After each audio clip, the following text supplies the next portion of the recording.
दोस्तों 26 लाख व्हीकल्स बिक गए जुलाई के महीने में। हाईएस्ट एवर सेल हुई है कार्स की। 4 लाख कार्स आज तक कभी जुलाई के महीने में नहीं बिकी थी। 3.25 लाख से ज्यादा इलेक्ट्रिक व्हीकल बिक चुके हैं। बेस्ट एवर जुलाई है। आगे क्या होगा, क्या ये सस्टेनेबल है? आइए जानते हैं।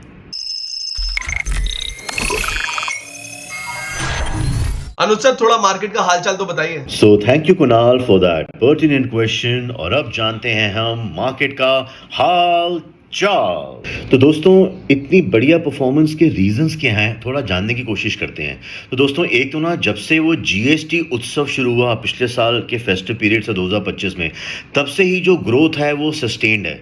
अगर आप देखें, किसी भी महीने में 4 लाख से कम शायद ही गाड़ियां, पैसेंजर कार्स बिकी होंगी। हर महीने there is a growth in every possible vehicle form factor.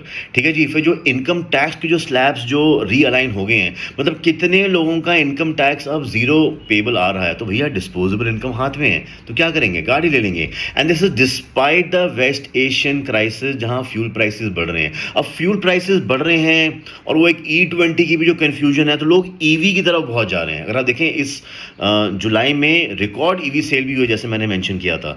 But at the same time it is not easy for the vehicle makers also. अगर आप देखें, मारुति का मैं एग्जांपल लेता हूं, क्यों? क्योंकि नंबर 1 कार मेकर है, उसकी सेल बहुत बढ़ रही है। But at the same time अगर आप एक्सपेंस देखेंगे, because of the west Asian crisis again, the logistics and the material cost are going up, commodities, आप बिलीव करेंगे उनका जो एक्सपेंस है वो तकरीबन 40% बढ़ गया है। पर उन्होंने वो सारा अपने सप्लायर्स या अपने कस्टमर्स को पास ऑन नहीं किया, दे आर एब्जॉर्बिंग। तभी आप देखिए, जो उनका जो पीछे जो फाइनेंशियल परफॉर्मेंस था वो इतना अच्छा नहीं था। एक और बड़ा इंटरेस्टिंग ट्रेंड है कि भैया जितने जो शहर वाले हैं, उनको लग रहा है वो बहुत गाड़ियां ले रहे हैं। गलत। हमारी जो रूरल जो भाई बहन है, वहां ज्यादा गाड़ियां ली जा रही हैं। Rural sales are much more than the urban sales in almost all the main vehicle categories. So हमारे रूरल दोस्तों, सलाम है आपको। न्यू एनर्जी क्या होता है? जैसे सीएनजी है, या फिर आपका हाइब्रिड है, या फिर आपका इलेक्ट्रिक है। मैं कहूँगा what the heck, H for hybrid, E for electric, C for CNG। सो अगर आप व्हाट द हेक सेल्स देखें, तो जुलाई के महीने में 24% तो CNG की सेल्स थी। मैं कार्स की बात कर रहा हूँ। और अगर टोटल देखें आप हेक सेल्स, हाइब्रिड, इलेक्ट्रिक, CNG, तो 40.6 were new energy, hybrid, electric and CNG sale. मतलब सिर्फ पेट्रोल गाड़ियों से, पेट्रोल की कार से केवल 1% कम। तो ये बहुत बढ़िया फिनोमिनन है जो हमने जुलाई के महीने में देखा है। So now taking that conversation forward of the different form factors, double digit growth and the 26 lakh की sale in the month of July, तो दोस्तों पैसेंजर व्हीकल्स जो बिके हैं वो बिके हैं 4,16,555। तो मैं बोलूंगा मोटा 4,16,000। ग्रोथ हमें दी है 19% की। जो 3 व्हीलर है वो बिके हैं 1.33 lakh, growth of 16% Y on Y. And then CV, जिसको कहा जाता है पल्स ऑफ द इकोनॉमी, वो बिके हैं मोटा 1 lakh, 99,666, not a devils number, and a growth of 24%। And 2 wheeler, जिसको बोला जाता है कि the pulse of the common man, the pulse of the common man purse, वो बिके हैं 18,18,000, ग्रोथ ऑफ 28%। बात करते हैं जो टॉप परफॉर्मर्स हैं growth wise in the passenger vehicle. तो दोस्तों, Maruti is the largest car maker in the country. Despite that it has shown a Y on Y July growth of 20%. Look at the huge denominator, and despite that they have sold 1.61 lakh cars. Isn't that amazing? फिर आते हैं Tata Motors पे। Tata Motors ने around 58,000 गाड़ियां बेची हैं, 774 भी डाल दो उसमें, और 37% ग्रोथ दिखाई है। और M&M 56,219, थोड़ा सा ही पीछे रह गया एज यूजुअल टाटा मोटर्स से, एंड 24% ग्रोथ। और भाई किया, अरे किया तूने क्या किया? I am talking about Kia India. Kia India has sold 25,000 vehicles, 25,500 actually to be precise, और 22% की ग्रोथ दिखाई है। प्रिसाइज बोले तो 25,551 गाड़ी बेची। दोस्तों, कमर्शियल व्हीकल्स में अगर हम कंपनी वाइज जाएं, commercial vehicle which is known as the pulse of the economy, तो उसमें as usual Tata motors CVBU is always at the top. 34,733 vehicles they have sold and shown a 33% growth. Ashok Leyland भी जो उसमें है, because Tata motors Ashok Leyland cover the entire spectrum, MNHCV, micro, mini LCV, तो उसमें भी 17,691 AL ने, अशोक लेलैंड ने गाड़ियां बेची, 16% ग्रोथ दिखाई। पर दोस्तों, एक कंपनी है जिसने 52,000 गाड़ियां बेची हैं, end to end all categories of CV, और 20% ग्रोथ दिखाई है। And they are really a company to watch out for, and that is Mahindra and Mahindra. और उसमें आपका लास्ट माइल मोबिलिटी भी उनका आ जाता है, इलेक्ट्रिक भी आ जाता है। They are going great guns, a company to watch out for. Watch out.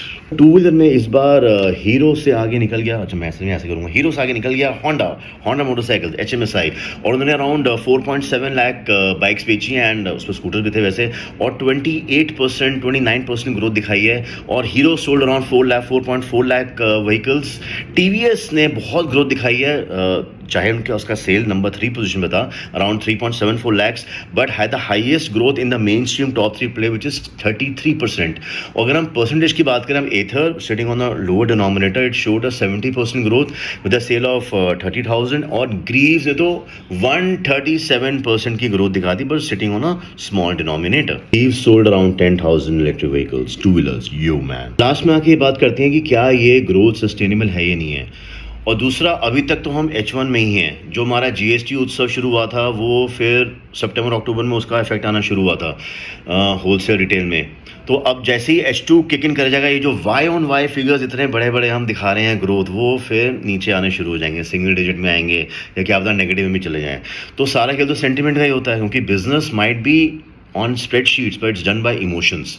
तो अगर आप देखें, अगर हम इमोशन की बात करें तो FADA जो हमारे डीलर्स की एसोसिएशन है, उन्होंने अपने सारे तमाम डीलर्स का एक सर्वे किया for the month of August and for the upcoming quarter, और उसके रिजल्ट्स क्या थे? उसके रिजल्ट्स थे ये: 74.3% of the automotive dealers are expecting good growth in the month of August, और 87.85 dealers are expecting very strong 3-month outlook of August, September और October।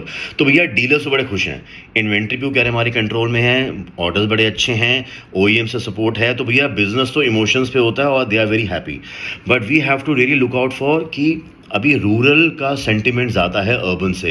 अगर कहीं भी रूरल का सेंटिमेंट ब्रेक हो गया तो it will have a bearing on the cell.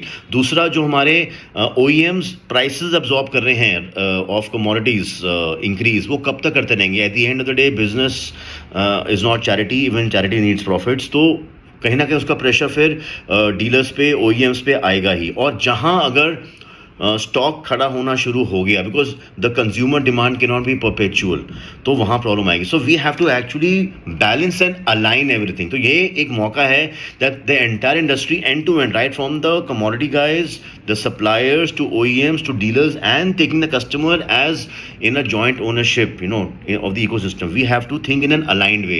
जहाँ भी थोड़ा लगे कि हाँ भी थोड़ा इशू हो रहा है, we should raise a flag. The commodity makers, suppliers should not just go blindly by wholesale figures also. They should also have the pulse of the market. वहाँ डेटा को देखना बहुत ज़रूरी है। तो दोस्तों, with that, wishing everybody all the very best and see you again in the next market का हाल चाल।